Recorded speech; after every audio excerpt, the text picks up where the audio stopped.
Assalamualaikum warahmatullahi wabarakatuh. Halo semuanya, saya Rizal Gojali. Di sini kita akan belajar tentang sholat jamaah. Nah, jamaah itu menurut bahasa berarti mengumpulkan, sedangkan sholat jamaah menurut istilah ialah mengumpulkan dua sholat wajib yang dikerjakan dalam satu waktu. Misalnya, menggabungkan sholat zuhur dan asar yang dikerjakan pada waktu zuhur atau pada waktu asar, atau menggabungkan juga sholat maghrib dan isya yang dikerjakan pada waktu maghrib atau pada waktu isya. Nah, kalau sholat subuh itu tetap pada waktunya, itu tidak boleh digabungkan dengan sholat lain. Misalkan subuh ditarik ke zuhur, itu tidak boleh. Apalagi menggabungkan seluruh waktu sholat dalam satu waktu. Misalkan subuh, zuhur, asar, maghrib, isya itu digabungkan seluruhnya, jadi dikerjainnya ketika waktu isya. Nah, itu tidak boleh. Kemudian sholat jamaah itu merupakan keringanan atau bahasa lainnya itu rukhsah dari Allah Subhanahu wa taala dalam melaksanakan sholat dalam keadaan tertentu. Kemudian menjamak sholat itu hukumnya mubah atau boleh bagi orang yang sudah memenuhi syarat. Adapun sabda Rasulullah sallallahu alaihi wasallam yang berbunyi an Anasin radhiyallahu anhu qala kana Rasulullah sallallahu alaihi wasallam idza rahila qabla an tazigha syamsu akhir az-zuhri ila waqtil asri thumma nazala yajma'u bainahuma fa in zagha syamsu qabla an yartahila salatu zuhra thumma rakiba. Yang artinya dari Anas, ia berkata bahwa Rasulullah Shallallahu Alaihi Wasallam apabila berangkat sebelum tergelincir matahari, maka beliau akhirkan sholat zuhur ke asar. Kemudian dalam perjalanan beliau turun dari kendaraan, kemudian menjamakkan kedua sholat itu. Apabila beliau berangkat sesudah tergelincir matahari, maka beliau kerjakan sholat zuhur, baru berangkat naik kendaraan. Nah, dari hadis yang saya bacakan itu dapat disimpulkan bahwa Rasulullah Shallallahu Alaihi Wasallam pernah menjamak sholat karena ada suatu sebab, yaitu Rasulullah itu ketika sedang berpergian. Hal ini menunjukkan bahwa menggabungkan dua sholat itu diperbolehkan dalam Islam, namun itu harus ada sebab tertentu. Syarat sholat jamaah itu ada 4. Yang pertama itu keadaannya dalam musafir atau sedang dalam perjalanan. Orang yang sedang dalam perjalanan dan perjalanannya itu tidak untuk maksiat. Yang kedua itu jarak perjalanannya itu minimal 80,64 km, itu lumayan jauh ya. Kemudian yang ketiga itu tidak boleh makmum dengan orang yang mukim, harus makmum itu dengan orang yang musafir lagi, tidak boleh dengan orang yang mukim, atau mukim itu orang yang tinggal di daerah tersebut. Yang keempat itu berniat sholat jamaah. Nah, apakah boleh sholat jamaah tapi tidak sedang perjalanan atau ketika musafir? Orang yang bukan musafir itu boleh mengerjakan menjamak sholat kalau dalam keadaan darurat. Misalnya, orang yang sedang mengerjakan sholat berjamaah di masjid, kemudian turun hujan lebat yang menghalangi orang untuk pulang dan kembali lagi untuk berjamaah. Nah, melanjutkannya haruslah dengan syarat-syarat, yaitu misalnya hujan lebat hingga menyulitkan perjalanan. Dalam hadis diriwayatkan Bukhari itu menjelaskan bahwasanya Nabi Shallallahu Alaihi Wasallam menjamak sholat maghrib dan isya di malam yang hujan dan lebat. Kemudian syarat yang kedua itu setelah selesai sholat pertama, hujan itu masih berjalan terus sampai pada permulaan sholat yang kedua. Yang ketiga itu dikerjakan berurutan antara keduanya. Yang keempat tertib, yaitu mendahulukan zuhur daripada asar atau maghrib daripada isya. Nah, dalam kasus tadi yang hujan lebat hingga menyulitkan perjalanan, itu hanya boleh jamaah takdim saja, dengan cara sholat yang kedua itu dilakukan dengan berjamaah.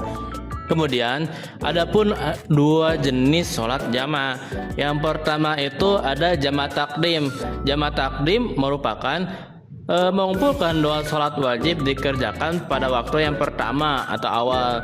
Jamaah takdim itu ada dua macam, seperti mengumpulkan sholat zuhur dan sholat asar. Nah, dikerjakannya itu pada waktu zuhur. Yang kedua itu mengumpulkan sholat maghrib dan sholat isya, dikerjakan itu pada waktu maghrib. Nah, itu merupakan sholat jamaah takdim atau dikerjakan pada waktu yang pertama. Nah, yang kedua itu ada jamaah takhir. Jamaah takhir merupakan mengumpulkan dua sholat wajib yang dikerjakan pada waktu yang kedua atau disebut jamaah akhir. Namanya juga jamaah takhir itu ada dua macam.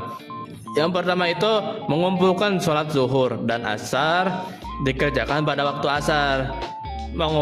Kemudian yang kedua itu mengumpulkan sholat maghrib dan sholat isya yang dikerjakan pada waktu isya. Nah, bagaimana sih tata cara pelaksanaan sholat jamaah takdim? Terdapat 8 tata cara. Nah, yang pertama itu kita ambil contohnya, kita menggabungkan dua sholat zuhur dan asar. Kita tarik ke waktu zuhur. Yang pertama itu berniat sholat zuhur dengan jamaah takdim.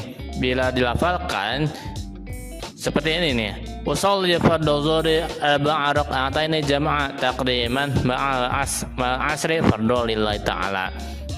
Saya niat sholat asar zuhur 4 rakaat digabungkan dengan sholat asar dengan jamaah takdim karena Allah Ta'ala.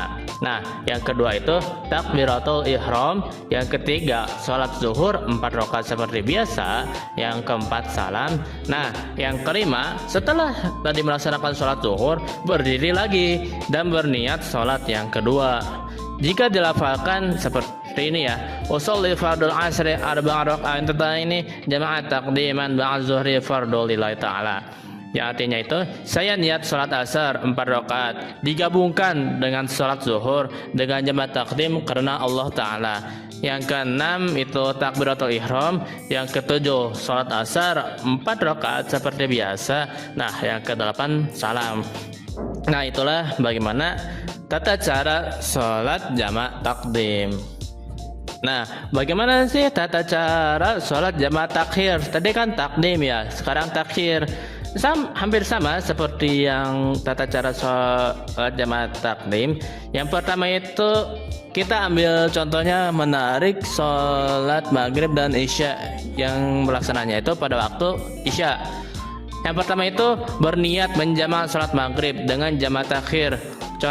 Niatnya itu seperti ini. Usolli fardhu maghribi salasa raka'ataini jamaah takhiran ma'al isya'i fardhu lillahi ta'ala. Saya niat salat maghrib 3 rakaat yang digabungkan dengan salat isya dengan jamaah takhir karena Allah Ta'ala.